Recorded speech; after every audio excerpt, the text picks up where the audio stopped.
paciente que teve um AVC, ele, conforme eu falei no primeiro vídeo, ele tem duas possibilidades. Ou ele fez um AVC embólico, que na maioria das vezes é de origem cardíaca. Por exemplo, o paciente tem uma doença da válvula mitral. E essa doença da válvula mitral gera uma fibrilação atrial. O átrio não bate o sangue normalmente, ele fica vibrando, acumula-se sangue ali dentro e ele faz um trombo. Um êmbolo hemorrágico. O sangue ele coagula quando ele está parado, se o paciente não está anticoagulado. Se esse paciente não está anticoagulado adequadamente, com uma fibrilação atrial, ou essa fibrilação atrial não foi corrigida de forma adequada, ele pode vir a fazer um AVC embólico. Então, AVC embólico é quando um trombo sai de um lugar e vai para o outro. Existe uma condição chamada embolia paradoxal. É o seguinte, imagina que você faz uma trombose na perna, venosa, veia.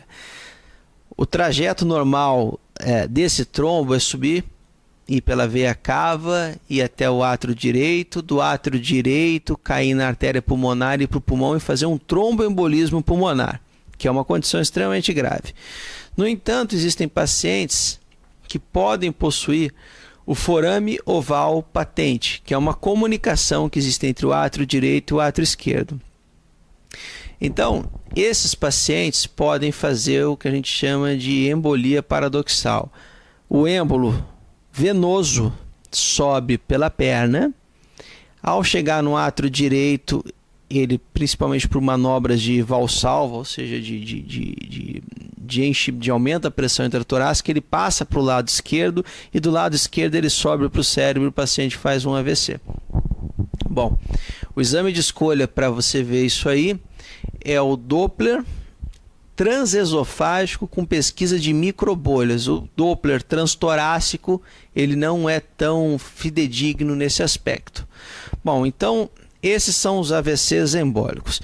E existem os AVCs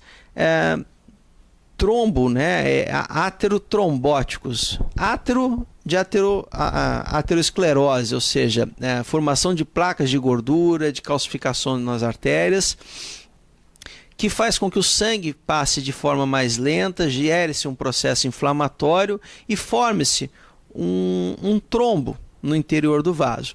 E isso aí pode variar de local para local. Você pode fazer uma trombose da artéria carótida interna, e daí realmente é um AVC muito extenso, porque ele pega praticamente metade do cérebro. Você pode fazer uma trombose de um ramo da cerebral média, pequeno. Você pode fazer uma trombose por lipohialinólise, que é uma alteração que vai acontecendo nos pequenos vasos, gerando um AVC lacunar. E você pode fazer trombose em qualquer vaso sanguíneo, artéria cerebral posterior, artéria vertebral, enfim, tudo isso pode acontecer.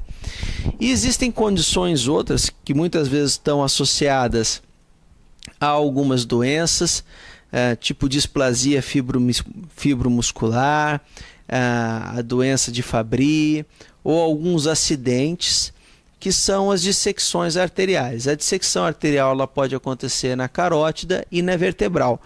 Bom, normalmente a dissecção arterial ela vai gerando muitas vezes um quadro de um AVC em progressão, principalmente na artéria vertebral. Então, se você vê um paciente com dor cervical, começando com tontura, alterações do exame neurológico que indiquem que existe comprometimento do tronco cerebral, ou seja, alteração da visão, perda da motricidade dos olhos, alteração da fala, mas não decorrente de lesão cortical, sim decorrente de lesão do tronco cerebral, incoordenação motora, você deve pensar alteração de pupila numa dissecção de artéria vertebral.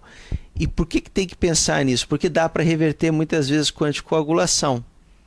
Uma dissecção ou uma trombose ascendente da artéria vertebral que, se não corrigida em tempo hábil, pode virar uma tragédia.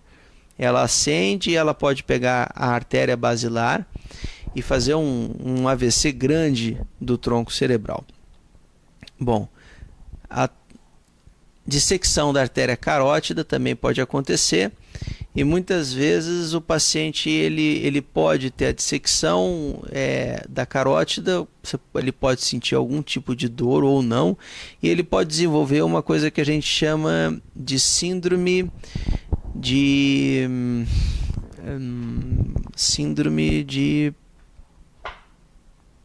Horner, perdão, síndrome de Horner. É que é de noite, gente, eu trabalhei o dia inteiro, eu estou cansado, esse vídeo está sendo feito, são quase 9 da noite.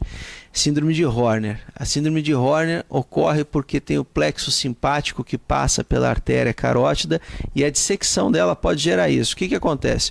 O olho da pessoa fecha um pouquinho, a pupila diminui de tamanho, e pode acontecer uma alteração da sudorese nessa região. É uma situação rápida, rara, não é fácil dar o diagnóstico, mas é uma possibilidade. Bom, quando o AVC é embólico, ou seja, quando existe uma arritmia, né, cardíaca, no caso a fibrilação atrial, o tratamento é feito através da anticoagulação. Ou você usa Marevan, ou você pode usar Xarelto hoje em dia. Quando o AVC é trombótico, né, você não acha uma origem embólica, né, e você tem carótidas com ateromatose, as artérias intracranianas apresentam ateromatose com calcificação, o tratamento é feito com mudança do estilo de vida, ou seja, correção de diabetes, pressão alta, melhora do sedentarismo, e você lança a mão ou de aspirina, numa dose de aproximadamente 325 mg por dia, ou do clopidogrel. E muitas vezes você pode associar os dois juntos, tá? O clopidogrel de 75 mg. E o uso das estatinas, né? Simvastatina, rosuvastatina, atorvastatina, mesmo que o colesterol não esteja alto, está indicado também como uma forma de você fazer uma profilaxia secundária, ou seja, uma prevenção secundária pós-AVC. É óbvio que todo paciente pós-AVC precisa de reabilitação, fono, TO, fisioterapia, né, apoio familiar e, enfim, né, todas essas situações devem ser consideradas. O assunto AVC é extremamente amplo, extremamente complexo de ser explicado de uma forma assim, sem ser, o braço ficou mole, a boca ficou mole. Bom, isso aí tem em cartilha. Então, isso aí realmente eu não achei necessário falar, eu tentei ir um pouco mais a fundo, porque muitas vezes vocês estão no hospital e vocês podem conversar com o médico de uma forma um pouco mais esclarecida. Bom, tenham uma boa noite, foi um prazer em falar com os senhores.